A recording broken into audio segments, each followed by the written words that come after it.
Hi everybody, it's Florence here with your favorite vlog cat Brig here in every video. It is the end of another month and I am here to talk to you about my TBR for the month of May. So before we get started, make sure you grab yourself something to drink. I have made here an iced matcha latte, which you have seen me make in a video I think from last summer. It's just a little matcha tea brewed with some water, and then I added a little bit of milk and some honey in it. It is delicious. I put some ice on it so it's nice and cold. So go get something you want to drink and join me back here for my May TBR. So May is a super exciting month.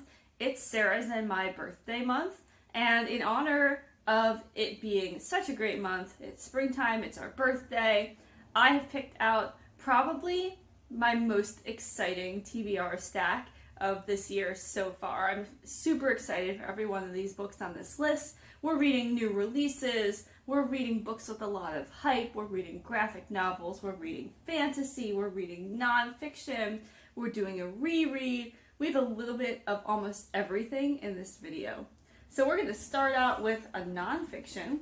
I got this from the library. This is called the Billionaires Vinegar, and it's kind of an intriguing nonfiction story about a mysterious bottle of wine. It's got a little of some interesting power players in the 1980s world, and the subtitle is The Mystery of the World's Most Expensive Bottle of Wine. Now, a lot of you might know from my previous videos that I work in the wine industry, so I'm always looking for just like something interesting to read about wine, and this sounds very interesting. This is a bottle of Bordeaux that sold for $156,000 and has a lot of mystery behind it. I'm very excited to figure out what this book is all about. This is not a story about wine that I'm particularly familiar with, so very excited to read this. And the next book I want to read is a book that was a gift from Sarah, and it is called A Keto Witch. Here's the cover. And this is a really interesting fantasy novel about a girl who's kind of stuck between two worlds in a lot of places in her life. Geographically, based on her heritage, she's albino, but she's also West African, and she can't go out into the sun because of her albinism, but she's a great athlete, and then she just really isn't feeling like she fits in anywhere, and then she discovers that she has magic powers, and she ends up with these other magic students, and then they also look like they solve a magic crime, or they're asked to solve a magic crime by, it says, the magical authorities. So this is going to be a really interesting book. I love books about magic and about magic schools, magical worlds, and I'm really interested to see how this explores the ways in which she finds herself and digs into the way that she's trapped between these two worlds. And now it feels like she's trapped between these other two worlds, this magic user's world and then the regular world that she's in. So I'm very excited to read this. I love a good fantasy novel, and we'll see how I like it. The next book is another fantasy novel, also from Sarah, and that is by Laini Taylor, and it is called Strange the Dreamer. And I want to read you the first paragraph of the back of this book because it's very interesting. It says, Laszlo Strange, war orphan and junior librarian. And I have to stop you right here because what an interesting two things to be and to lead with. War orphan and junior librarian. But that's who Laszlo Strange is. And it says, has been obsessed with the mythic lost city of Weep for as long as he can remember. But it would take someone bolder than he to cross half the world in search of it. Then a stunning opportunity presents itself in the person of a hero called the Godslayer and a band of legendary warriors, and he has to seize his chance or lose his dream forever. There's a hidden world in here. There might be magic going on. There's mystery. There's a guy who's a war orphan and a junior librarian. This book just has it all.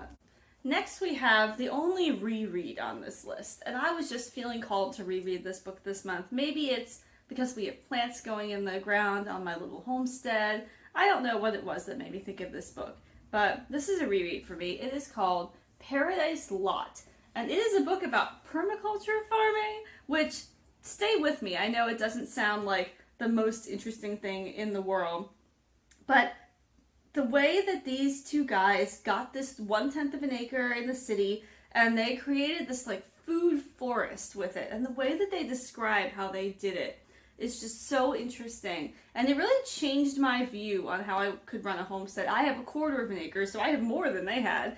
And I was just so taken with the way that like you could run your agriculture operation in a different way. And I don't know why, but I just loved it. It says they create a permaculture paradise with more than 200 low maintenance edible plants in an innovative food forest. And I'm nowhere near that, but I think I just really love the idea as I'm putting my own plants into the ground to think about just what's possible. And I would just love to be in a food forest like this and just enjoy the use of the space all around me. So in the month of May, I'm definitely going to be rereading Paradise Lot.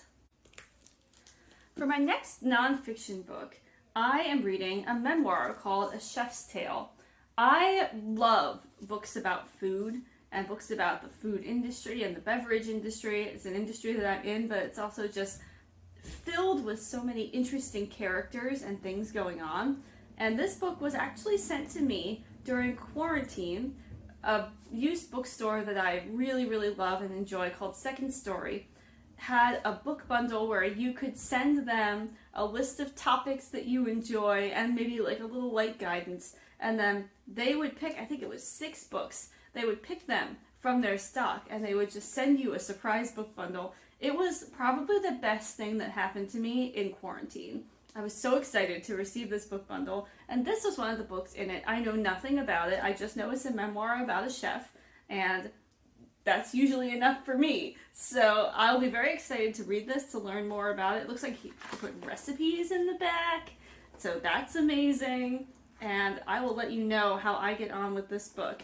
I think it's going to be wonderful. It even has like a nice little picture on the inside. I already love it. We're already done here. For the last 3 books, I'm reading 3 hotly anticipated new releases or books with a lot of hype. And the first one that I'm going to start with is called Sea of Tranquility. That's got a glare. Sea of Tranquility by Emily St. John Mandel. Now, Emily St. John Mandel is famous for writing a book called Station 11, which many of you have probably read. I read it, and I liked it a lot. It was interesting for me because based on the premise of Station 11, I thought it was going to be my new favorite book ever. And while I liked it a lot, it wasn't my favorite book I had ever read. It's just, I don't know, something about it didn't catch me.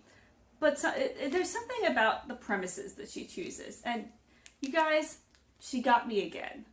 I'm ready to jump back in. She has hooked me again with the premise of this book, which appears to take place over several different timelines with several people who all seem equally fascinating. I mean, we were talking about Laszlo over here, who is a war orphan and a junior librarian, but right up here with him, Edwin St. Andrew is 18 years old when he crosses the Atlantic by steamship, exiled from polite English society following an ill-conceived diatribe at a dinner party. That sounds amazing. Then in the next paragraph of this dust jacket, there's a famous writer named Olive. She's traveling all over Earth, but her home is the second moon colony. Then you have in the next paragraph, Gaspery Roberts, a hotel detective in the black-skied night city.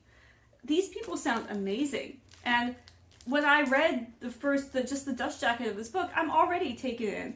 And so I'm going to read this one. I anticipate that I'm going to love it. Will it be my favorite book ever? I don't know, but I'm just so excited to find out.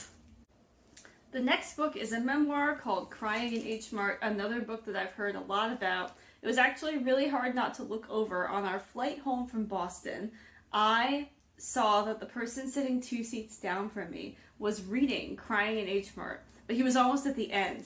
And so I kept looking over to see what was going on in the book, but then not wanting to look over because obviously I want to read it myself. So I'm just so excited to read this book. This is probably going to make me cry.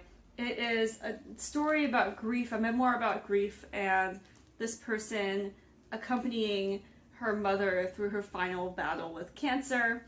And it's also told through the backdrop of her childhood and of the H Mart where she went, and interspersed are a lot of food stories, I believe, from what I've heard. And I think it's going to make me want to cry and then go to H Mart. Hopefully not cry in the H Mart. I don't know if I want to get that true to the story, but this just it's got a family story. I read a lot of family stories, and it has food involved, and I think it's just going to be such a powerful book, and I've seen so many people read it, and I'm really excited to jump on the bandwagon and read it myself. So the last book, the last hyped up book on my list, is one that I'm kind of nervous to read. I don't want to be a downer about it, and I'm hoping that I won't be, but I don't know. So I am reading Heartstopper. Everyone I know is reading Heartstopper. Everyone who hasn't read Heartstopper is watching the Netflix adaptation of Heartstopper. This book is everywhere. And on the outset, it looks like it's going to be a good book for me. I am just not sure, because a lot of times it looks like it's told in a way that, I don't know, just in the past hasn't really worked for me. And then when I was flipping through, the art style just wasn't grabbing me, and I was like, oh, I don't know. I'm hoping I don't not like it. I don't think I'm going to hate it, but I'm hoping I don't leave this just not liking it, because so many people that I know love this book, and I don't want to be the rain on the parade, but unfortunately I'm thinking that I just might not love this book, and I'm really excited to see. I'm really excited to read. It seems so sweet, and I'm hoping for the best. And then I can just say I've read Heartstopper, at least volume 1, but I don't know. You will have to stick with me. I'll try to do a recap at the end of this month, and you'll have to stick with me to see what I think of it, because I'm just not sure. So that's it for this month. Hopefully I didn't move too fast through those books. Full disclosure, it is a rainy day, and it's in the middle of the spring. So my allergies really kick up. I have springtime allergies anyway, and then when it rains, it washes all the pollen around and kicks up my mold allergies. So I was kind of in a race against time filming this video, because I could sense that at any moment I was about to lose my voice. And so I tried to get all of those books out as quickly as possible, hopefully not too quickly for you to enjoy them. I would be really excited to find out what you're all reading this month. Go ahead and leave it in the comments and tell me what you're reading this month. And I hope that you enjoyed this video, and we will see you again later this week for another video. Bye!